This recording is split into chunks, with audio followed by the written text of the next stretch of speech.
अस्सलामु अलैकुम व रहमतुल्लाहि व बरकातुहू।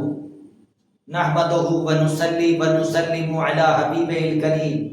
अल्लाहुम्मा सल्लि व सल्लिम व बारिक अला नबिय्यिल उम्मी व आलिहि व अस्हाबिहि अजमईन कमा तुहिब्बु व तर्दा बि अन तुसल्ली अलैहि। तीसरे चैप्टर का आखिरी एपिसोड में हम और आप हाजिर हैं। हमने अब तक अना, नहनु, अंता, अंते, हुआ, हिया, मन सबके तरीके कैसे इस्तेमाल किया जाता है और कैसे सवाल हो सकता है तो क्या जवाब दिया जा सकता है, इन सब के बारे में एक हद तक जानने की कोशिश की है। अब आगे हम इन्हीं सेंटेंस को पिछले असबाक में जैसे हमने हल के इस्तेमाल को पढ़ा था, कभी ऐसा ना हो कि जहन ही से निकल जाए हल का मतलब होता है क्या, और ये कंफर्म करने के लिए आता है, कंफ्यूज दूर करने के लिए आता है, और इसका जवाब आता है नाम या ला से। इसको कहते हैं यस और नो के सेंटेंस। यस और नो से जिसका जवाब दिया जाता है वो हल होता है। अब हम इसको भी इस्तेमाल कर सकते हैं, जैसे हल अंता रजुल, कंफर्म किया जाता है, क्या आप आदमी हैं। अगर लड़के से पूछा जा रहा है तो कहेगा ला, अना वलद।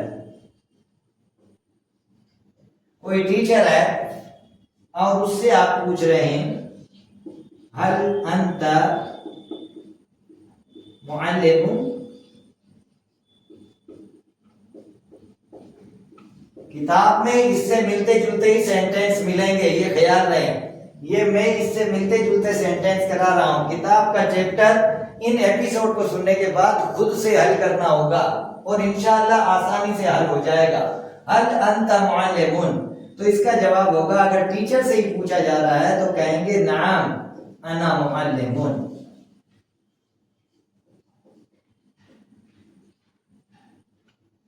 ऐसे ही अगर नहीं है, अगर वो टीचर नहीं है बल्कि डॉक्टर है तो कहेगा ला अना तबीब। यही सवाल है वो बहु, तो जवाब चेंज हो जाएगा अगर वो टीचर नहीं है।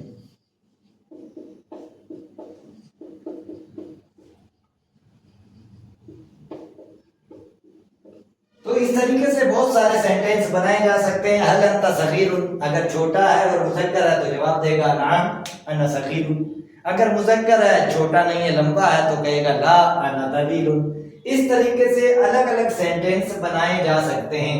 आप लोग पूरे तरीके से समझने की, इन्हीं की रोशनी में समझने की कोशिश करेंगे, क्योंकि ये सेंटेंस सारे एक ही जैसे हैं। अगर उम्मीद है कि अब तक समझ में आ गया होगा, फिर भी मैं समझाने के लिए 2-3 सेंटेंस और दे देता हूं ताकि चैप्टर आसानी से समझ में आ जाए। जैसे इस सबक में ये इस्तेमाल हुआ है तवीलुन, कबीरुन, कसीरुन। अब किसी से पूछ लिया जाए हल हुआ सगीरुन, अब जरूरी नहीं है अंता ही लगे, हुआ भी लगे, तो हुआ का जवाब हुआ से आएगा, हिया का जवाब हिया से आएगा, और अंता का जवाब अना से आएगा, और अना का जवाब भी अना से आएगा। ये ध्यान रहे, हुआ का जवाब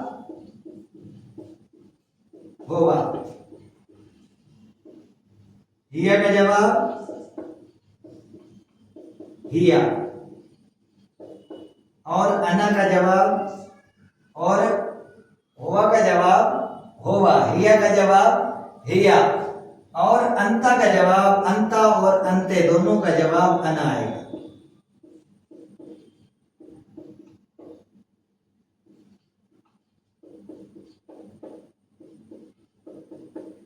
और अना का जवाब आएगा मुज़क्कर के लिए अंता,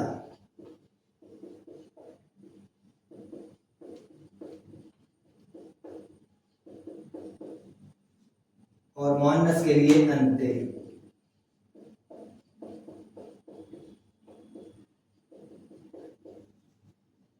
तो ये ध्यान देने की जरूरत है। हल हुआ सगीरुन, अगर वो छोटा है, सामने वाले से जिससे पूछा जा रहा है, तो वो कहेगा नाम हुआ सगीर, और अगर बड़ा है तो वो मना करेगा, कहेगा ला हुआ कबीर। इस तरीके से ये सेंटेंस सेट किए जाएंगे।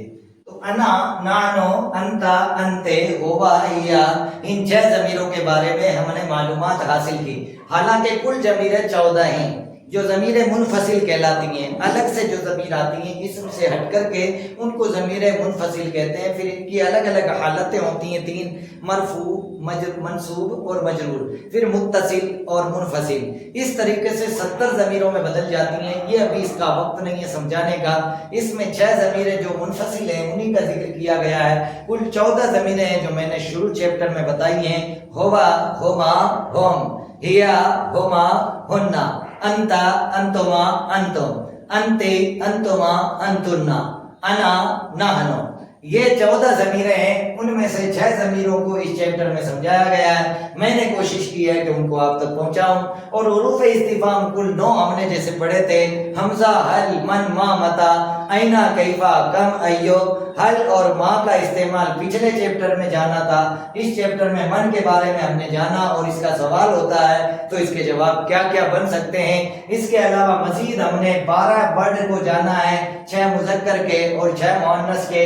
रजुलुन, इमरातुन, वलदुन, बिन्तुन, सगीरुन, सगीरतुन, कबीरुन, कबीरतुन, तवीलुन, तवीलतुन, कसीरुन, कसीरतुन। तो इस एतबार से 19 वर्ड का मजीद इजाफा हमारे इल्म में हुआ।